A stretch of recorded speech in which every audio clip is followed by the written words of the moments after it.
Hi, my name is Lisa Lydens, and this is my very first podcast. It's going to debut myself and introduce myself. I am just a regular Joe out here in the world. Anyway, the Lord has brought me to do this podcast, which is really stepping out of my box. If you guys know me, I don't do videos, I don't do TikToks, I don't do any of this stuff. So He's really stretching me here. And so I was going to introduce myself and explain how this came about, how it all started. But to start off with me, like I said, my name is Lisa. I am a registered nurse. I am also a licensed chaplain, and I am a prayer minister with a local ministry in Texas. Currently, I'm in Georgia and I kind of go back and forth at the moment. But that's me. I have been a single mom most of my son's life. He is 22 now and he is currently incarcerated. He has a 40-year sentence. And part of this podcast has birthed out of the journey I've had with him. And I have his permission to do this. And so here we are. It started, I guess, probably about 4 years ago when he started the. Anyway, that's when I would say I was really learning how to hear the Lord, hear His voice, realize He does talk to me, and how to get answers in prayer and situations, which I did not know how to do before. I've been a Christian. I got saved when I was 37, so I'm surprised to hear myself say it's been 20 years, but I really didn't feel like I had any growth until the last probably 5, 6 years. So a lot of it was during this process of going on with my son. I wanted to, I was hopeless when this first occurred and my son went to jail, and I feel like he was just ripped out of my life suddenly. It was a suddenly, and he was just gone. And I realized my identity was in him. A lot of my identity was in him. I had him as an idol because I revolved my life around him. And he was really all of that I thought I had. So, therefore the journey began the day that he was gone. It started before that, but it really amped up when he was gone and I was left with my own stuff. So, he got in trouble and did what he did, and therefore we had to go through several years. The courts are not fast, so if any of you all are involved in court situations or things like that, I feel for you because they do not move very fast. Our system is very broken, and just if you know what that's like, you're just back and forth and they delay things and they drag things out. And so here we are 3 and 4 years later, and we're finally done, and he's serving his sentences. He's got a 30 and a 40-year sentence, and they run together. But like I said, he went in at 19 and he's 22. All this time during trials and everything, I'm just trying to, breathe, function. I look back now and I'm like, how did I do everything that I did during this time? And it was all, it was me walking with the Lord, but man, He gave me the strength. And so that's where this comes from is I want to share my process and share how I grew to the point now where I am very hopeful and I know how to stay that way. And I want to teach you how to stay that way. So, like I said, when this all happened, I was very hopeless. My son was gone, happened all of a sudden. I was I was in a small group, a home church basically, and we were doing some remodeling and things like that, and I was at Lowe's. So I'm going along at Lowe's, getting some stuff to pick up to do the remodeling and things, and I pulled into the parking lot. And I'm telling you, I've not heard the Holy Spirit like this in my own life, but this strong. But he said, I mean, inside, you hear this, and you're like, it was in my heart. It was also a voice in my head, and it said, pull over and pray for your son right now. And it shocked me. I thought, well, what is that? And I knew what it was, but I was just thinking, oh my gosh, I've not had that before. I pull into a parking space. I didn't know what to pray. I had no idea. So I just started praying in tongues. I had just gotten my prayer language not long before that. I was learning how to pray in it, and I just started praying in tongues, fumbling through every bit of it.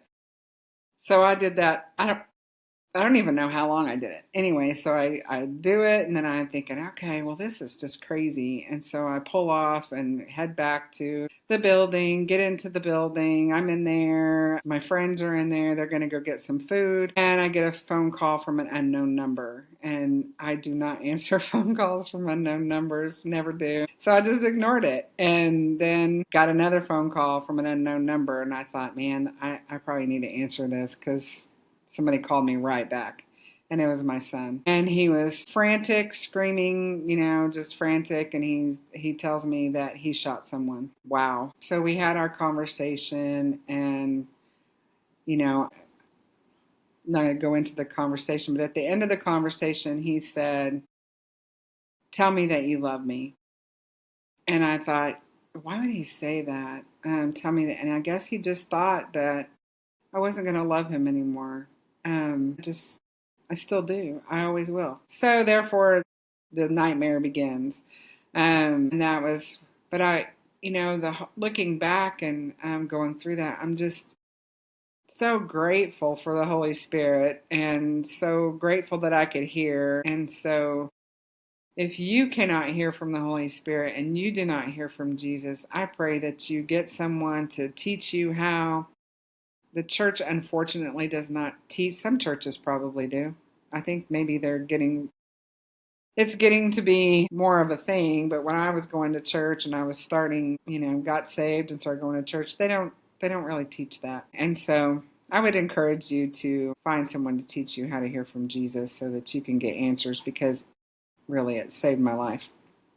So anyway, so we start the nightmare, and during this time, I was doing a thing called two-way journaling, and it's basically you get a journal and you sit down and you write questions out. It's prayer, it's talking to Jesus in written form, and you are writing out questions and writing out what you feel like the answer is. So I was doing this at the time, and I was getting so many downloads from the Lord about Him and what was going on, and just encouraging words. And the first one that comes to mind is, he was doing, since I'm a nurse, I feel like the Lord talks to me in nurse terms, and He personalizes the way He talks to you. And He wants you to understand what He's saying. He's not as mysterious as we, make Him out to be. He really does want to communicate. And He told me that He was doing CPR, my son, that He was doing CPR on him, and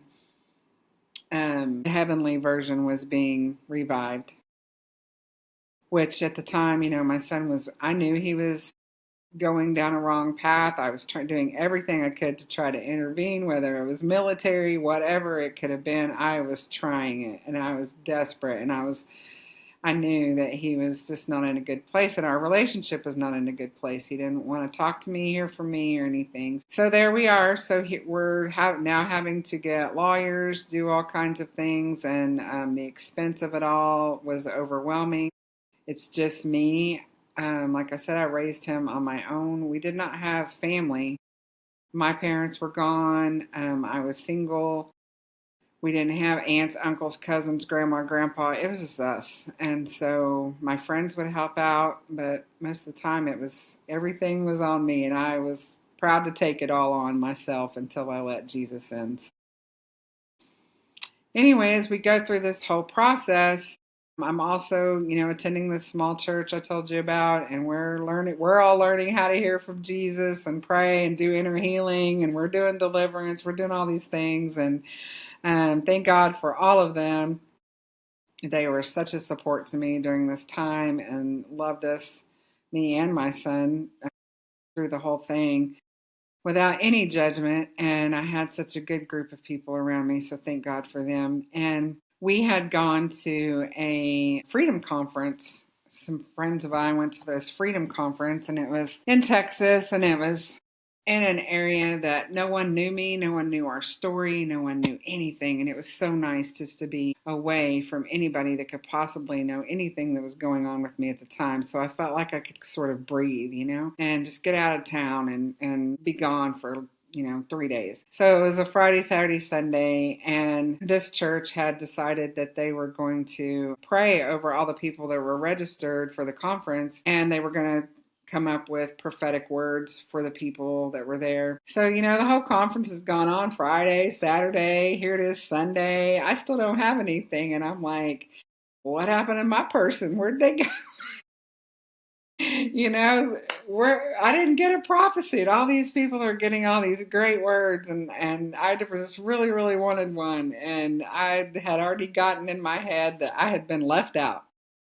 So I was walking out on Sunday. I think it was like 4 or 5 o'clock. It's coming near the end, right? I'm walking out, and this young man who was 19, same age as my son when he got in trouble. And since then, I have met so many young men at 19 that seems that is when the Lord is really just going after, not the Lord, I'm sorry, the enemy is going after them. And so I have been praying for 19-year-old young men since then, because I have met so many that have gone into prison at 19. There's something about 19.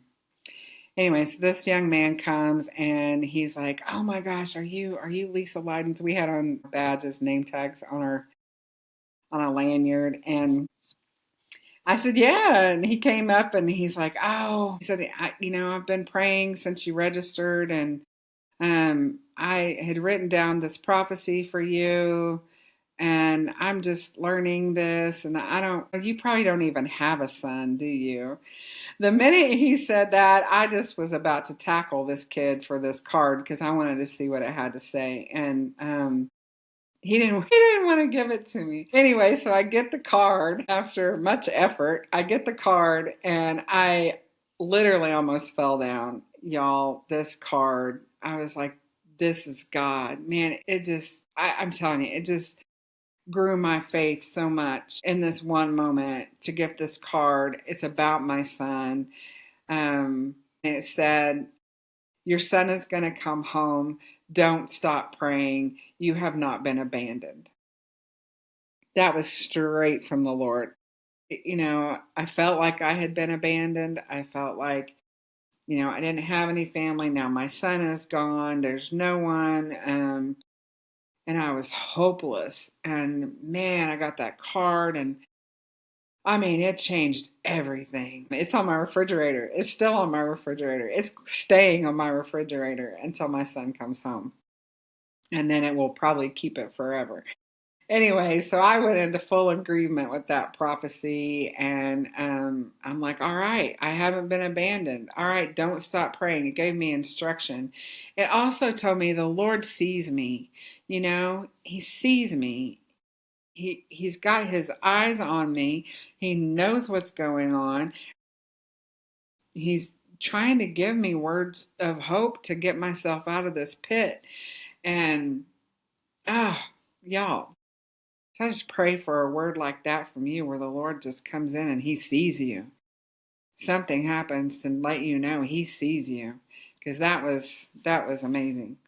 So that was one of the first steps to getting some hope, was knowing that he sees me and believing that he sees me. And when I feel like he doesn't see me, I have that on my refrigerator to remind me that he sees me and he knows what's going on and he's with me. So that came. And so then I went, back home and back to dealing with all the stuff.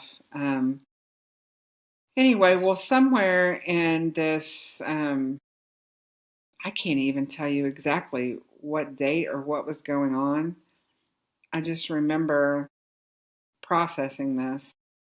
And I knew I was I was on a hill and a valley. I'm telling you, this roller coaster for years, up and down, up and down. And so this particular time, I remember getting just hopeless. I'm going to lose everything. Because I did sell my house to pay for his lawyer. Just so many things that I was going to lose everything, that my life was going to go down with his, just all of the things that were going through my head. We're never going to see each other again. What's happened to my life? I remember sitting and staring out the window for hours, just in a shock and a daze of what happened to my life.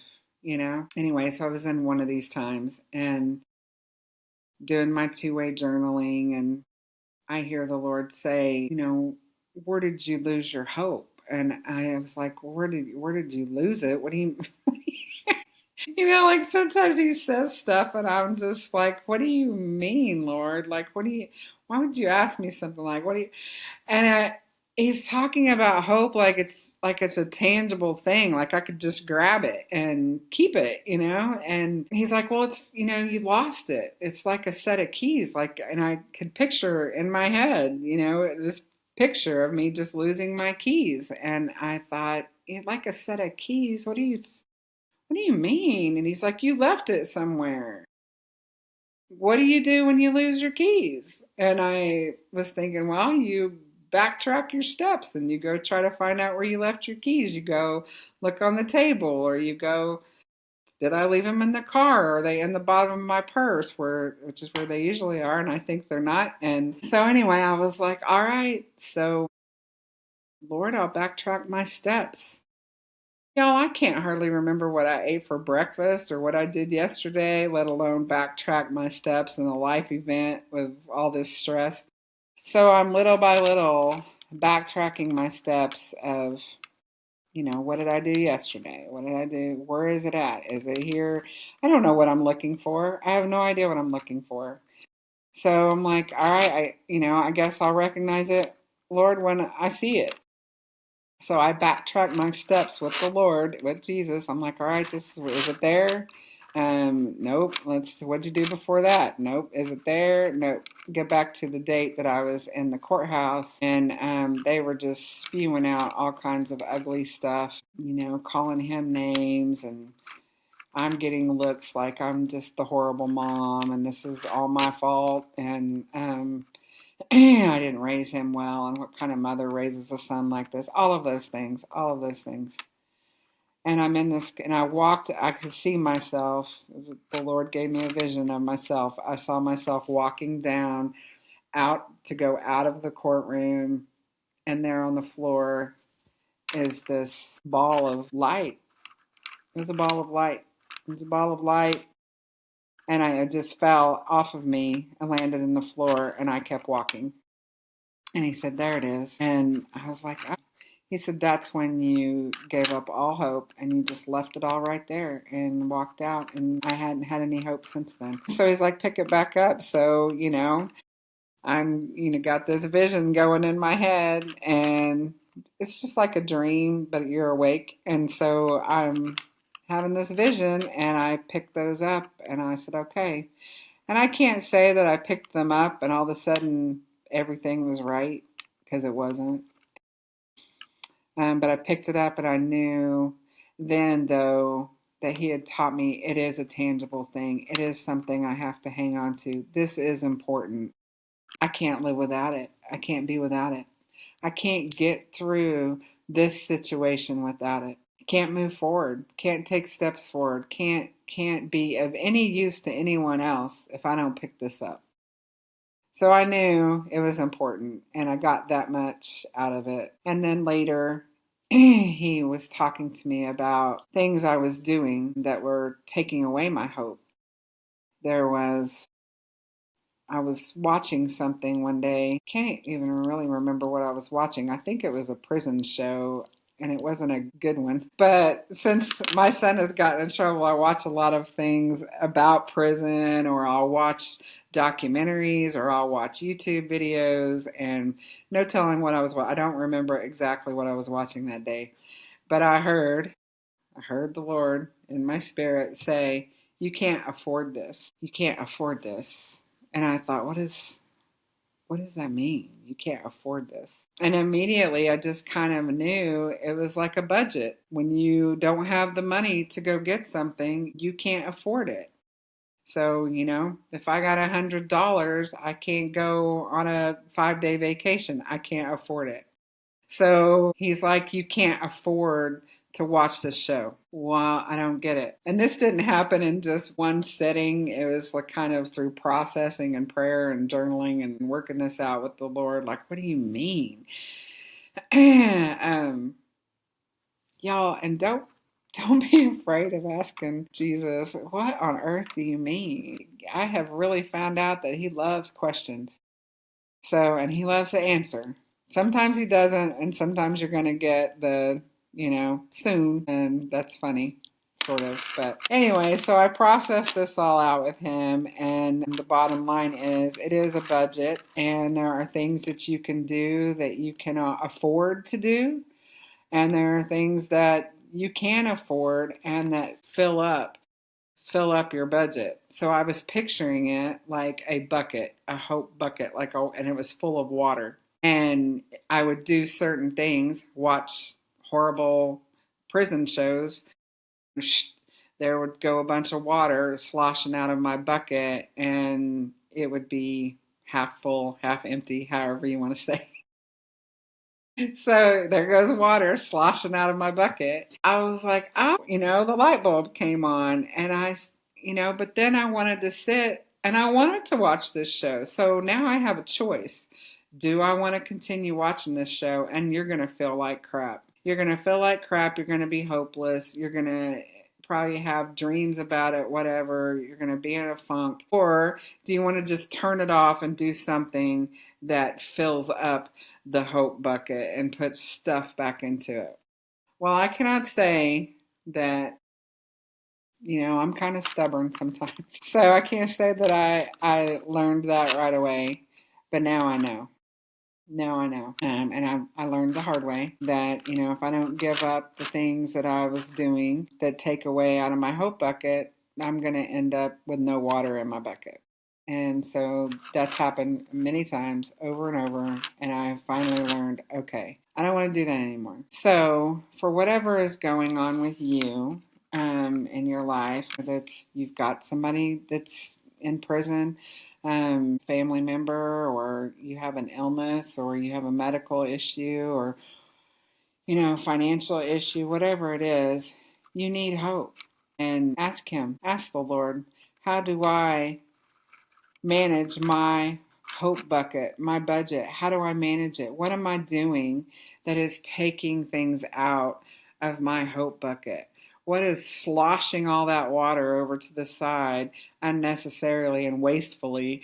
How am I just getting rid of hope and I'm not even aware? Is it people that are around you that are just talking negative into your situation? Is it things you're ruminating on in your head that you play over and over and over, and y'all know you get stuck on something and it just plays over and over?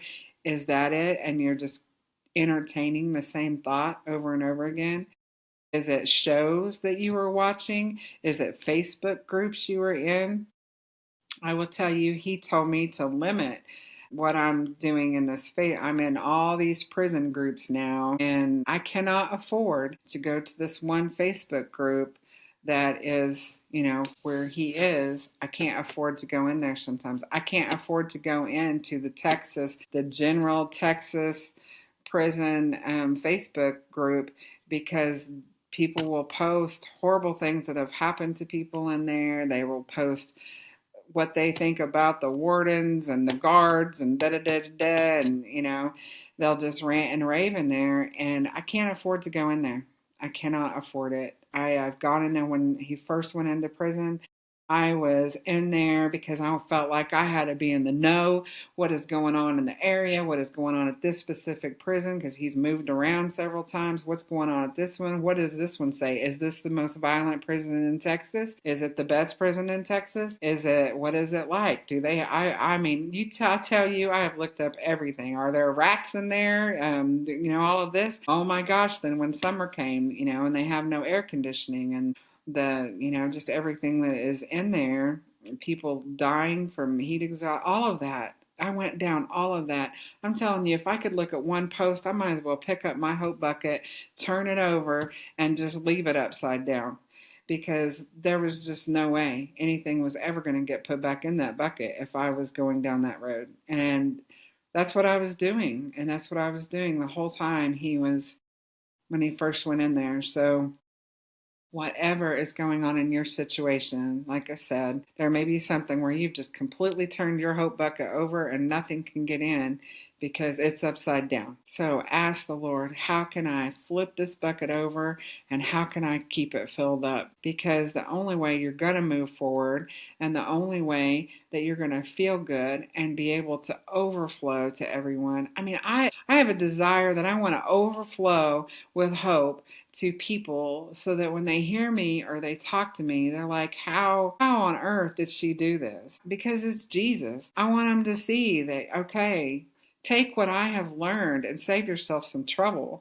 I wish somebody would have came along and told me all about this hope thing. And I'm sure somebody probably did. I'm quite the stubborn one. So I know that people had come to me at times and tried to give me encouraging words. And at the times, I just wanted to stay and grieve and be in my mess. And if that's the case and you're grieving, yes, grieve, grieve. Um, I know that Jesus sat and just cried with me, and he will cry with you, and grieving is a necessary process. And I still say that there are parts that I'm still grieving. I'm not going to act like I am just at the top of this mountain and I'm staying here, because it's still a roller coaster and we're not done yet and he's not home yet. So it is a process, but at least I have learned about that, and I can know if I'm in hope, how much hope am I at, where how full is my bucket, and hopefully I can overflow to you. So the Heartbeat of Hope podcast has now been birthed. And so when all of this has come about, he showed me that he wanted me to share hope with other people. And that, we're always talking about, people have a purpose, they have a calling. And a lot of times, most of us don't know what that is. And this is part of mine and has been even when I wasn't even aware of it. One day I will tell my testimony before my son, but even before I was saved, the Lord was using me to just radiate hope to people. Having my son and being, raising him alone. I was doing it well. I was doing it. I was supporting him well. Yes, things were tight and we were going through things, but I mean, he had everything that he wanted. We were able to get a house. We were doing well, and I was doing it fairly well. And so people were like, how are you doing this, or how do you stay hopeful, or how are you, aren't you just going crazy? And there were times that I was. I mean, there were stressful times and there were tight times, and but for the most part, once I got saved and we got into church and we started doing things, and I stopped doing the things I was doing with my life that I shouldn't have been doing, things were good. So, and even before that, before we got into that, and before I had my son, I mean, it's hard to even say, but I was like a meth addict for a decade. I came out of that. He delivered me, and I was hope to people that had been on meth, and they wanted off or they wanted a better life, and I was hope for them. I was hope for people that I didn't do great in school, barely graduated high school. I'm surprised I finished because I was such a mess. I ran away from home, all of that, and then I graduate and go on and have this whole thing, and then end up going to nursing school, barely graduate nursing school, and still end up, now I've been a nurse for 30 years. And I just know that he's worked hope through me and it comes out. And so I do want to share that with you. Email me if you have any questions for me at theheartbeatofhope@gmail.com. It should be showing up right down there at the left of your screen. I plan to have people on. There's power in people's testimonies. And so that's what we're going to focus on. We're going to focus on hearing stories from people. I hope to have on some people that have come out of prison and are now out in the world and are successful. I'd like to have on some people that have come out of some tough religions that were cultish. I would like to have some people on that are doing things in the world that are helping people feel hopeful or give direction. So those are a few. I have a one fellow that I do know that's going to come on. He's been in and out of jail. I don't know how many times. Has his own ministry now, and he is doing his thing, and he's on fire for the Lord. And just how, you know, their stories of how they came out, of where they were and where they are now, and what the Lord has done in their life. And so there's power in that, there's hope in that, and so that's where the focus is going to be, is testimonies and stories until he decides to do something else. So that's where we're at. I thank you so much for watching and tuning in, and I look forward to hearing from some of you. And like I said, email me, and I hope that you guys, I do want to do one thing. I want to pray for you guys before we close. So, Jesus, I just lift up anyone on here that is watching this show today. They've stayed tuned this long because they want some hope. And so, Lord, I just ask that you show them their bucket of hope. How full is it? How empty is it? What are they doing that's causing water to be taken out, causing hope to be taken out? What are they doing? What are they listening to? What are they focusing on? What are their thoughts, Lord? Show them the things that are that is stealing, walking into their brain and taking out and walking into their heart and taking this hope out. What is it, Lord? Show it to them, just like you did me. Show it to them. And then also show them how to get that bucket full, how to stay in hope, how to wake up with a smile on their face, and how to get up and face every day in their situation and bring them people that speak hope into their life. So I just pray through this podcast, Lord, you've asked me to do it. Just infuse hope to these people. Infuse hope to them. Give hope to them. Lord, put your perspective on their vision. Remove the lenses that we look at. We look at everything through this distorted world and brokenness and everything. And so, Lord, I just ask that you put your vision on their eyes and show them their situation through your eyes, Lord. Speak to them. So I pray that for you all who are listening, and I bless you. In Jesus' name, thank you and amen. All right, so I'll see you guys soon. Have a good evening. Thank you.